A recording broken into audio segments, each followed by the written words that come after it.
आज हमारे समूचे देश में संत दूलाराम जी का नाम कौन नहीं जानता, और जाने भी क्यों ना, क्योंकि जब बात गौ सेवा की हो, समाज सेवा की हो, या राष्ट्र धर्म के लिए आगे आना हो, या फिर सामाजिक सरोकार के काम निभाने हो, तो आज भी पूरे देश भर में लोग संत ब्रह्मलीन दूलाराम जी को याद करते हैं। और उन्हीं के पद चिन्हों पर उन्हीं के आज 3 बेटे चल रहे हैं।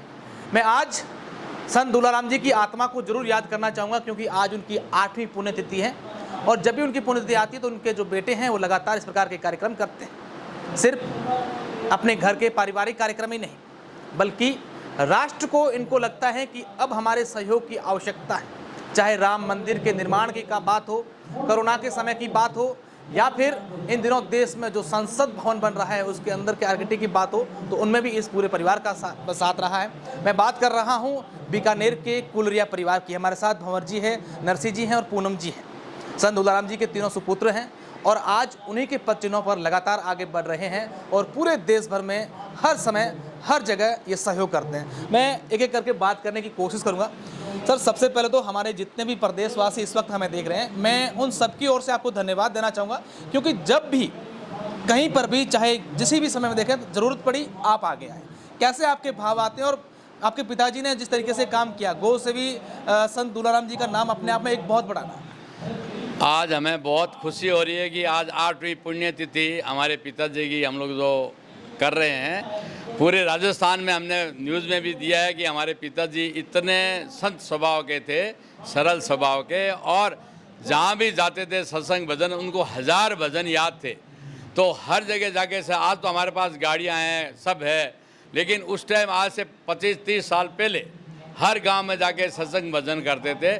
उसके लिए उनका नाम संत जी रखा है, और हम उनके पीछे वो जो मजीरा बजा रहे हैं उसी लाइन में चल रहे हैं। बॉम्बे से आए तीनों भाई, और हमारा परिवार भी आया, और हम हर टाइम हर साल ये जो पुण्यतिथि है ये मनाते हैं। और सब लोगों, गांव के आजू बाजू के जितने भी लोग हैं, कम से कम 2-3 हज़ार लोग रहते हैं, आते हैं, मिलते हैं और जाते हैं। बहुत ही अच्छा लगता है हमारे को, और यही हमारे पिताजी ने सिखाया कि भैया अच्छे लोगों से संपत्ति रखना, अच्छे लोगों से मिलना रखना। बिल्कुल। मेरे जहन में एक सवाल आ रहा है कि जब कोई लोग इस प्रकार के पैसे कमा लेते हैं, बहुत बड़े ओहदे पर चले जाते हैं, तो कहीं ना कहीं वो ज़मीनी स्तर भूल जाते हैं। अलग अलग जगहों पर अलग उनका जीवन शैली अलग हो जाती है। और अगर आपके परिवार की बात करें तो आप इतना सब कुछ वैभव धन होने के बावजूद सात्विक में विश्वास करते हैं। कितनी सच्चाई है इसमें? यही तो हमारे पिताजी ने सिखाया कि नीचे से जितना है जुड़ के रहेंगे, जितना झुकेंगे उतना आगे बढ़ेंगे, जितना झुकेंगे उतना आगे बढ़ेंगे। और हमारा यही काम है कि हम लोगों ने आगे वालों का दिल जीता, जो भी हमारे हैं उनका दिल जीत के काम किया। और पिताजी ने यही सिखाया कि कड़ाई मत करो, ज़रा नरमाई रखो तो आगे बढ़ोगे। तो उन्होंने बहुत अच्छी आशीर्वाद दी है कि आगे बढ़ते रहो, अभी तो कुछ नहीं और बहुत कुछ आगे जाना है, ये हमारा कहना है। अच्छा, आप तीनों भैया में सबसे बड़े भाई, और मेरे जहन में एक और सवाल आता है। हालांकि ये सवाल आमतौर पर हम सब लोग जैसी देखते हैं, इसलिए मैं सवाल कर रहा हूँ। जब किसी प्रकार का बिजनेस करते हैं, काम व्यापार ना करते हैं, तो आपस में जब पार्टनर होते हैं उनकी भी अनबन हो जाती है। आप तो तीनों भाई हैं, और एक साथ से इतना, मतलब लोग मिसाल देते हैं आपके तीनों भाइयों। ये तो हमारा जो ब्लड के अंदर ही प्रेम है भाइयों का, कि सबसे बड़ा मैं हूँ, और मैंने हरदम झुके रहा, तो मेरे को बड़े हो इसलिए मैंने आपसे ही सवाल पूछा। तो हम झुके रहे, तो हमारे भाई भी ऐसे ही हमारे को संभाल के रखते हैं। मेरे को तो खाली बोल रहा है, बाकी पूर्ति ये लोग दोनों भाई कर रहे हैं, और बाकी पीछे परिवार भी मजबूत है, अच्छा कर रहे हैं, सब लोग अच्छा कर रहे हैं और अच्छा करेंगे। निश्चित रूप से हम सबको, और सभी तमाम जो व्यापारी लोग हैं उनको भंवर जी से सीखना चाहिए। मैं नरसिंह जी से बात करूंगा। नरसिंह जी, किस तरीके से आपने जो संसद भवन का निर्माण जो चल रहा है उसमें पूरा का पूरा इंटीरियर है वो आपने किया, और उसके चलते प्रधानमंत्री जी ने हाल ही में आपके कारीगरों को सम्मानित भी किया है। किस तरीके से आपका काम जो है लगातार, क्योंकि जो लोग समाज सेवा, इस प्रकार के सेवा के काम करते हैं, उनका काम हमेशा आगे बढ़ता है। जी, पहले तो आज 8वीं पुण्यतिथि के ऊपर आपको बहुत बहुत धन्यवाद। आज हमारे गांव तक पहुंचे, और फिर आपने अभी जो संसद भवन के बारे में आपने पूछा कि ये हमारे लिए और मोदी जी के लिए ये बहुत एक हमारे लिए बहुत खुशी की बात है कि हमें आज पार्लियामेंट का काम टाटा के साथ काम करने को मिला। उसमें कई है, क्योंकि बहुत सी जो इंटीरियर वेंडर है वो एक कमर्शियली काम करते हैं कि उनको ऑर्डर काम मिला है, उन्होंने अपना काम पूरा किया और चले गए। लेकिन इस टाइप का काम, ये जो पार्लियामेंट का जो काम है, वो एक अलग एक अलग ढंग का काम था, जिसमें बहुत कारीगरी का काम था। उसको समझने के लिए कम से कम 5 से 6 महीना लगता है कि क्योंकि पार्लियामेंट का जो डिज़ाइन था आर्किटेक्ट का बहुत अच्छा डिज़ाइन था। उस डिज़ाइन के अनुसार उसकी जो सीलिंग्स है उसकी हर चीज़ें गोल थी, हर चीज़ें कर्वेचर थी और हर चीज़ जैसे एक्रोस्टिक के हिसाब से जैसे मटेरियल यूज़ किया गया है वो बेहतरीन से बेहतरीन मटेरियल यूज़ किया गया है। तो उसमें कारीगरी की बहुत ज़रूरत थी।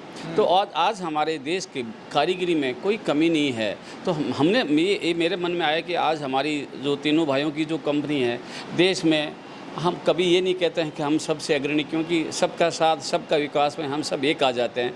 लेकिन हमारे मन में विचार आया कि हमें संसद भवन करना चाहिए। तो हमें संसद भवन का ऑर्डर मिला और हमने काम किया। और उस आप कभी जाइए देखिए, बहुत अच्छा बहुत सुंदर बनाया है। लोकसभा बनाया है, राज्यसभा बनाया है, उसके तीनों फ्लोर के इनके बेसमेंट है, ग्राउंड फ्लोर है, फर्स्ट फ्लोर है, सेकंड फ्लोर है, बड़े बड़े मीटिंग रूम्स हैं, कल्चर एरिया बनाया है, बहुत अच्छा बनाया है। मैं तो धन्यवाद देता हूँ मोदी जी को कि ये मोदी जी की सोच थी और हम सब कारीगर मिलके उनकी सोच का पूरा किया है। अच्छा नजीर जी, कभी ऐसी कोई वाकया हमारे दर्शकों को बताना चाहेंगे जब आपकी ये काम मिला हो या इस काम को लेकर बातचीत, ऐसा कोई एक वाकया जो आपको याद आ रहा हो कि हाँ वो उस समय जरूर रहा था और ये मुझे ताउम्र याद रहेगा? जी, जब हम संसद भवन के ऊपर जिक्र चालू था, डिस्कशन चालू था आर्किटेक्ट्स का और CPWD जो हमारे क्लाइंट हैं और हमारे बीच में, तो पार्लियामेंट जो पहले बना था वो 90 साल पहले बना था। अब जो बनाया है कई गुना अच्छा बनाया डिज़ाइन था। तो अभी जैसे हम चांद पे गए हैं तो जाने के बाद पता चला है, तो वैसे पार्लियामेंट कैसा लगेगा। जब हम आर्किटेक्ट के ऑफिस में अहमदाबाद बैठे थे, उनका मिस्टर बिमल पटेल के ऑफिस में, तो मुझे उन्होंने बोला कि नरसी क्यों नहीं एक हम अभी अंदाज़ा नहीं लगा सकते हैं कि बालकनी कैसी लगेगी, बेंचें कैसी लगेगी, हाइट कैसी लगेगी, सीलिंग कैसी लगेगी। तो इमीडिएटली मुझे लगा कि उसका एक छोटा सा मॉकअप बनाए। तो हम छोटा सा एक मिनीचर हमारे बॉम्बे फैक्ट्री में बनाया और देखना आया। ये हमारे लिए बहुत अच्छा था कि अगर हम सीधा बनाते शायद गलती कर पाते थे। छोटा सा मॉकअप बनाया, सैंपल बनाया, उसमें थोड़ी 19-20 थी, उन्होंने आर्किटेक्ट ने करेक्ट किया। बस यही कारण है कि आप एक सफल उद्यमी हैं। G20 का सम्मेलन देश भर में चर्चाओं का विषय रहा, आप भी उनमें कहीं ना कहीं सहयोग, किस तरीके का आप कंपनी का? जी, एक पार्लियामेंट के ही इक्वलेंट एक G20 है जो ITPO, Indian trade promotion centre. ये ग्लोबली एक हमारे लिए बहुत बड़ा एक, जब बाहर के लोग जब अभी G20 अभी 8 या 10 अगले नेक्स्ट वीक में होने वाला है, जब उनके देश के प्रधानमंत्री व राष्ट्रपति के साथ में दूसरी बिजनेसमैन लोग भी आते हैं। तो अपना भी हम कोई IT में है, कोई ऑटोमोबाइल में है, कोई स्पेस में, कोई अलग लाइन में है। तो ये जो इससे पहले जो थी ना वो इतनी चीज़ अच्छी नहीं थी। इस बिल्डिंग पुरानी बिल्डिंग थी ITPO की तोड़ के, और मोदी जी ने ये 3 साल के अंदर नया बिल्डिंग बना के और इसमें इंटीरियर का काम हमने किया। और इंटीरियर का कुछ चीज़ें जो बाहर से आनी थी, तो हमने रिक्वेस्ट किया कि मेक इन इंडिया, हमने मोदी जी के जो PMO है उनके नीचे जो लोग हैं जो देखते हैं उनको रिक्वेस्ट किया कि आप बाहर से मत बनाइए, हम बना के देंगे, हम उससे अच्छा बना के देंगे। तो मैं धन्यवाद देता हूँ मोदी जी की टीम को, उन्होंने हमें ऑर्डर दिया और हमने यहाँ बना के दिया। बहुत बेहतरीन है G20, आप देखिए, बहुत सुंदर बनाया हमने। बिल्कुल जरूर, और हम दर्शकों को भी दिखाएंगे। अब मैं आपसे बात करना चाहूँगा क्योंकि आप दोनों भाई हमेशा छोटे हैं और युवा भी हैं। आमतौर पर हम लोग देखते हैं कि इस उम्र में जो लोग हैं कई प्रकार के शौक मौज उनके होते हैं, विदेशों में घूमना, तमाम प्रकार की चीज़ें होती हैं, लेकिन आप अपने भाइयों का कंधे से कंधा मिलाकर साथ दे रहे हैं। और तमाम सत्संग को लेकर जब भी नरसी आपको पूरे परिवार का नाम आता है, कुदरिया परिवार का नाम आता है, तो सत्संग तोता हुआ या भजन संध्या, ये तमाम बातें होती, इसको लेकर आप क्या कहना चाहेंगे? आज पहले तो हम सबसे पहले पिताजी को 8वीं पुण्यतिथि पे श्रद्धांजलि अर्पित करते हैं। पूरा परिवार, कुटुंब और पूरे समाज के लोग आपने आज देखे होंगे, यहाँ लोग आए, हज़ारों की तादाद में आए। और आज आपने इस सत्संग में सात्विक रूप देखा। आप पहली बार आए आज और आपने देखा, आपने पिताजी के बारे में बहुत कुछ सुना, लेकिन आज आपने रियल में देखा कि यहाँ कितनी शुद्धता है। और यही पिताजी ने हमारे पूरे कुटुंब को देखे रखे, और कुटुंब नहीं पूरे समाज को, उन्होंने हमेशा समाज में समाज को आगे लाने के लिए उन्होंने हर कदम पे उन्होंने प्रयास किया है। सत्संग किए तो सात्विक लोगों के साथ बैठे, हमारे घर का, हमारे पूरे परिवार का, हमारे समाज का उन्होंने हमेशा उन्होंने सात्विक रहने की सलाह दी है। नशा नहीं करने की सलाह दी उन्होंने। कभी नशे को हमारे घर पे, हमारे परिवार में, कभी समाज में आने नहीं दिया। और जो कुछ भी ऐसा कुछ उन्होंने कभी महसूस भी किया है तो उन्होंने वहाँ जाके डांट फटकार लगा के उस चीज़ को वहाँ से हटाया है। तो आज आपने देखा होगा यहाँ हज़ारों लोग आए हैं, साधु महात्मा हैं, और आज उनको गुजरे हुए 8 साल हो गए उनको। लेकिन आज जैसे ही हम उनके रूम से तस्वीर को बाहर रखते हैं तो हमें ऐसा लगता है कि पिताजी यहीं कहीं हैं, ये हमें महसूस होता है। और उन्होंने इस जगह को पवित्र बनाया है और उनके घर में हमने तीनों भाइयों ने जन्म लिया है। ये हमारे लिए बहुत बड़े सौभाग्य की बात है। और मैं तो बोलता हूँ हर बच्चों को ऐसे माता पिता के संस्कार मिले, ये हम आपको। बिल्कुल, मेरा अभी सवाल है कि संत दुलाराम जी ने आप तीनों बेटों की परवरिश की, आज आप उन्हीं की राह पर है। कहीं ना कहीं आपके भी जहन में ये आता है कभी कभी कि हमारे बच्चे भी इसी तरीके से आगे बढ़े? देखो, मैं भाई साहब के साथ, बड़े भाई, दोनों भाई के साथ मैं उनको पिता के रूप में मानता हूँ। और मेरे को साथ चलते हुए 20 साल हो गए और हमने यही सीखा है कि कैसे सही चलना चाहिए।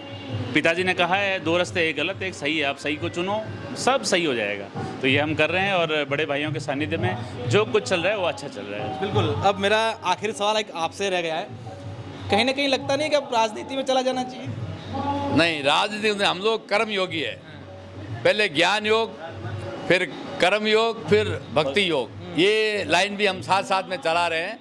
लेकिन ये जो पॉलिटिशियन से हम लोग ज़रा दूर रहना चाहते हैं। हम, हमारे पिताजी ने बना के रखा है, वो हम यहाँ ही रहे।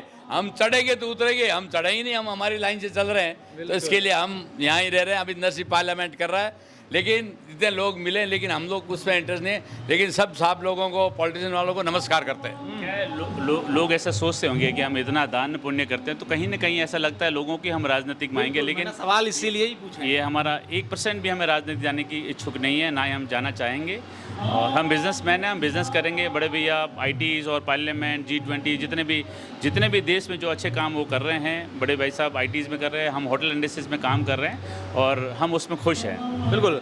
मेरा एक सवाल आपसे भी है, मेरा मन कर रहा है बार बार मैं आपसे सवाल पूछूं, क्योंकि ऐसी जो होती हैं वो आपको नहीं देखने को मिलेगी। ऐसे उदाहरण देश भर में बहुत कम मिलेंगे। देश किस तरीके से आगे बढ़ रहा है, मेरा आपसे ये सवाल है।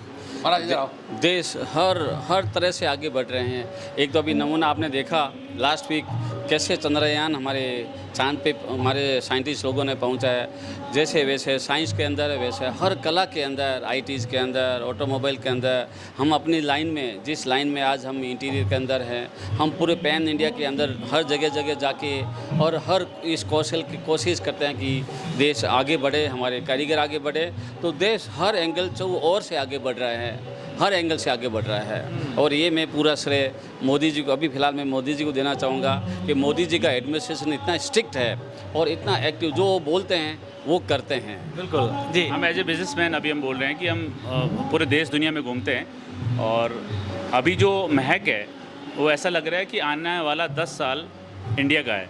वर्ल्ड वाइड में ये आने वाले 10 साल इंडिया के हो भी क्यों नहीं। हाँ, जितना भी जिस लोगों को जो काम करना है वो करें और 10 साल इंडिया का है। बिल्कुल। आज हम लोगों को इंडिया को आगे लाने का एक ही ऐसा रेस बनाया कि इंडिया को कैसे आगे लाएं। हम लोगों को बहुत लोगों ने कोशिश किया, आपके पास 5-5 हज़ार लोग काम कर रहे हैं, आप फॉरेन में इतना बढ़िया काम हो रहा है, आप अच्छे पैसे कमाओगे, आप क्यों नहीं आते हो Dubai, Kuwait, Qatar, Arab country. लेकिन हमने बोला हमारी भारत को आगे लेके आना है। आज हमारा भारत सबसे आगे है और आगे रहेगा। यही हमारा कहना है कि हम लोग अपनी भारत को आगे लेके आवे और मोदी जी का सपना पूरा करें। बिल्कुल, यही कारण है कि आपको एक अच्छे बिजनेसमैन के साथ। और आज हम लोगों के पास 10,000 लोग काम कर रहे हैं और 10,000 लोगों के पीछे 50,000 लोगों का पेट भरता है। यही हमारा आशीर्वाद, हमारा सब, मतलब हमारे लोगों निश्चित रूप से जी। सब लोगों का। फाइनल में हमारा ये कहना है कि जो नॉर्मली देश कैसे आगे बढ़े, इसमें हर देशवासी की जिम्मेदारी है कि देश के प्रति सच्ची ईमानदारी से और दिन रात काम करें। जैसे भी आज हम इंटीरियर इंडस्ट्री के बारे में बात करते हैं, आज जो हमने पिछले 35 सालों में, 40 साल में इस इंटीरियर इंडस्ट्री के लिए जो मेहनत की है, आप कभी मुंबई आगे जाके हमारे प्लांट में विजिट कीजिए, एक मशीनों में कैसे ऑटोमेटिक फर्नीचर का काम होता है। शायद आम आदमी ये सोच नहीं सकते हैं। जैसे एक चंद्रयान चंद्र पे जाने के बाद में आम लोगों को मालूम पड़ा, और अभी जैसे कल मालूम पड़ा भी सूर्य भगवान की भी खोज और मार्स का भी कर रहे हैं, वैसे भी फर्नीचर इंडस्ट्री में हम हमारे देश की तरफ से हमारी इंडस्ट्री बहुत मेहनत कर रही है और बहुत आगे बढ़ी है, जिसका शायद पिछले कई सालों में हमने बाहर से इंपोर्ट पूरा काफ़ी कम किया है और आने वाले 4-5 सालों में कोशिश करें हम एक्सपोर्ट करेंगे। और एक एक फैक्ट्री, एक एक ऐसे सेटअप, एक एक प्लांट ऐसा है मुंबई में सेटअप किया हुआ, तो टोटली ऑटोमेटिक प्लांट है। अगर आपको 10,000 चेयर चाहिए तो आपको 1 महीने में 10,000 चेयर बन के मिल जाएगी। तो ये हमने बहुत मेहनत की इस इंडस्ट्री के देश में बनाया ये सब। ये पूरे राष्ट्र की धरोहर है। आप बताइए अशोक जी, ये सब राष्ट्र की धरोहर है। हम जो भी काम करते हैं हम मन से ये करते हैं, हम राष्ट्र के लिए काम करते हैं, राष्ट्र निर्माण के लिए काम करते हैं। निश्चित रूप से। और बहुत बहुत धन्यवाद अशोक जी सेन, आप आए, हमारा बहुत बहुत मान बढ़ाया, इसके लिए बहुत बहुत धन्यवाद। बिल्कुल, हमारे राष्ट्र का जो निर्माण है वो हो भी क्यों ना। प्रधानमंत्री नरेंद्र मोदी जी आमतौर पर कहते हैं कि हम आने वाले सालों में विकसित देशों में गिने जाएंगे और पूरा जो विश्व है वो आज हमारे देश का लोहा मानदेगा। और यही कारण है कि इन कुलरिया परिवार के जो 3 बहुत बड़े बिजनेसमैन हैं, लेकिन इनका जो जुड़ाव है वो आज भी अपने राष्ट्र से हैं, अपनी संस्कृति से हैं, अपनी गौ माता से हैं, अपने समाज से हैं और संत साधुओं से। मैं चाहूँगा कि तमाम दर्शक इनसे प्रेरणा लें और हर कोई व्यक्ति इस तरीके की सोच रखे ताकि एक न एक दिन बहुत जल्द हम फिर से विश्व गुरु बन जाए। बहुत बहुत शुक्रिया, धन्यवाद।